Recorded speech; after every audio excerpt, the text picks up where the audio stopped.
समिति के तत्वाधान में ये कार्यक्रम हुआ था और विभिन्न संगठनों के लोग जो है इसमें शामिल हुए थे।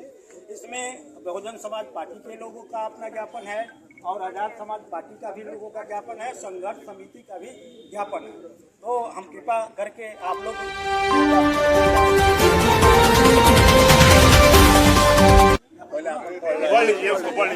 हाँ, सेवा में श्रीमान जिलाधिकारी बलिया प्रतिष्ठा में महामहिम राष्ट्रपति महोदया भारत सरकार नई दिल्ली महोदया निवेदन पूर्वक हम समस्त अनुसूचित जात जनजात निम्नलिखित मांग करते हैं यह कि दिनांक 1 अगस्त 2024 को अनुसूचित जात जनजाति के लिए जारी आरक्षण व्यवस्था में SC, SC, ST आरक्षण कोटा के भीतर उपवर्गीकृत एवं क्रीमी लेयर लागू करने संबंधी माननीय सुप्रीम कोर्ट के 7 जजों की पीठ द्वारा दिए गए फैसले से इन समुदायों में व्यापक आक्रोश व्याप्त है।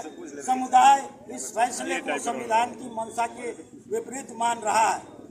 यह कि अनुसूचित जात जनजात समाज के लोग आपसे मांग करते हैं कि आप लोकसभा राज्यसभा का विशेष सत्र आहूत कर माननीय सुप्रीम कोर्ट के 7 जजों की खंडपीठ द्वारा दिए गए लगाने और स्थिति लागू करने संबंधी आदेश कार्रवाई सुनिश्चित अनुसूचित जाति जनजाति के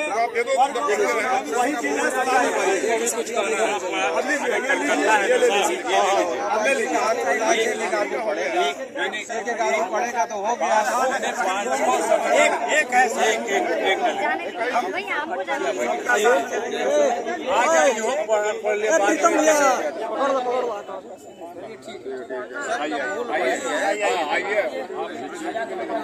चलिए हो गया तीनों आदमी के चेक कर दीजिए मनोहर जी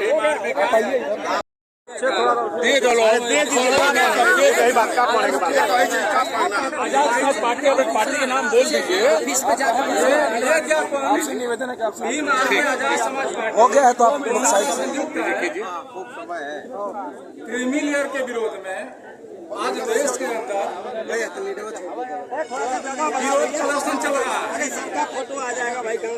हम लोग भी इसका विरोध कर रहे हैं और सरकार से मांग कर रहे हैं कि जातीय जनगणना कराए। पहली मांग। दूसरी मांग, अनुसूचित जाति एवं जनजातियों तथा अन्य पिछड़े वर्गों का आरक्षण कोटा सभी विभागों में पूरा किया जाए। गैर सरकारी संस्थानों में भी आरक्षण लागू किया जाए। जब तक अनुसूचित जात जनजात एवं पिछड़े वर्गों का आरक्षण कोटा सभी विभागों में पूरा नहीं होता, तब तक आरक्षण के इस प्रावधान को संविधान की 9वीं सूची में डाल दिया जाए ताकि आरक्षण प्रावधान में किसी प्रकार का कोई छेड़छाड़ न हो सके। यही हमारी मांग है। आप मेरा विज्ञापन स्वीकार करिए। ये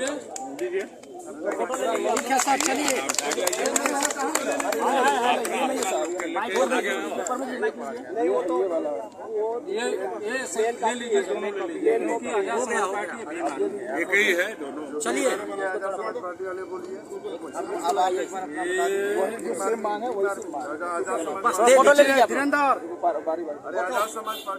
अरे ये लोग आगे जाते भाई, तेरे फोटो प्रेस वाला कहाँ गया?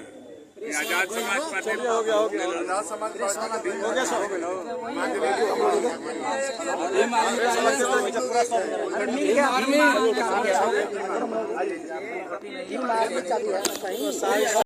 टीम आर्मी और आजाद समाज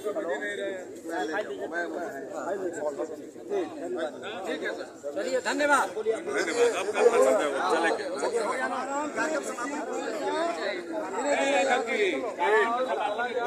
चलिए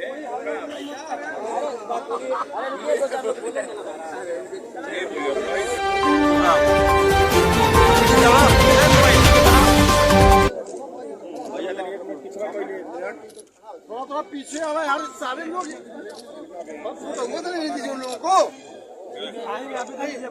सब लोग पत्रकार हैं। हिला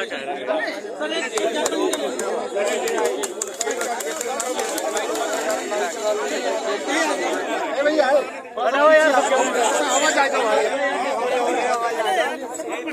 चाय पिलाएंगे। आप लोग जो है हमारी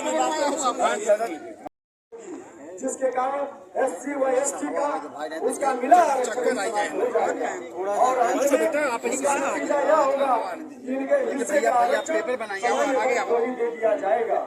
जैसा कि आप सभी लोग जानते हैं, इस देश के अंदर आज भी लाखों लाख की भर्तियां बाकी है, जो जिसका जीता जागता उदाहरण है।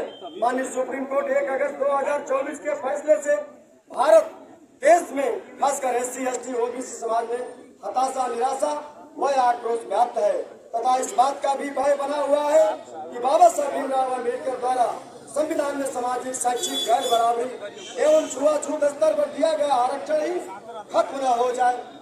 अतः अनुरोध है कि भारत देश के समस्त SC ST की भावनाओं व संवैधानिक अधिकारों को ध्यान में रखते हुए माननीय सर्वोच्च न्यायालय के 1 अगस्त 2024 के फैसले को निष्प्रभावी बनाने हेतु भारत सरकार को निर्देशित करने की कृपा करें।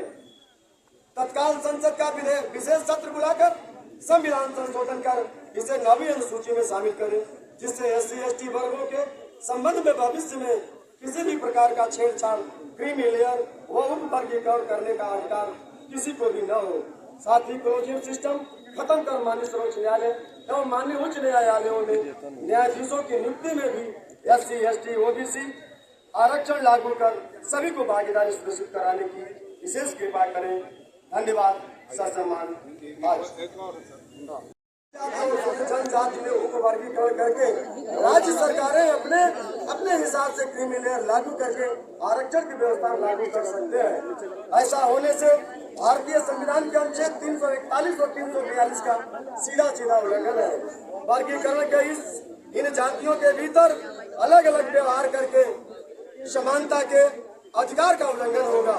माननीय सुप्रीम कोर्ट के 1 अगस्त 2024 के इस निर्णय के बाद केंद्र और राज्य सरकारों के बीच भी मतभेद की स्थिति उत्पन्न होगी, क्योंकि अभी तक केवल संसद के पास ही किसी भी जाति को अनुसूचित जाति व अनुसूचित जनजाति में सम्मिलित करने या बाहर करने का अधिकार है, जिसे माननीय राष्ट्रपति द्वारा अपने आदेशों द्वारा क्रियान्वित किया जाता है। 1 अगस्त 2024 के इस निर्णय के बाद जिन प्रदेशों में जिस प्रकार की सरकारें रहेगी, अपने अपने वोट बैंक के लिए अपनी मनचाही जातियों को आरक्षण का अनुचित लाभ देने का प्रयास करेगी। आगे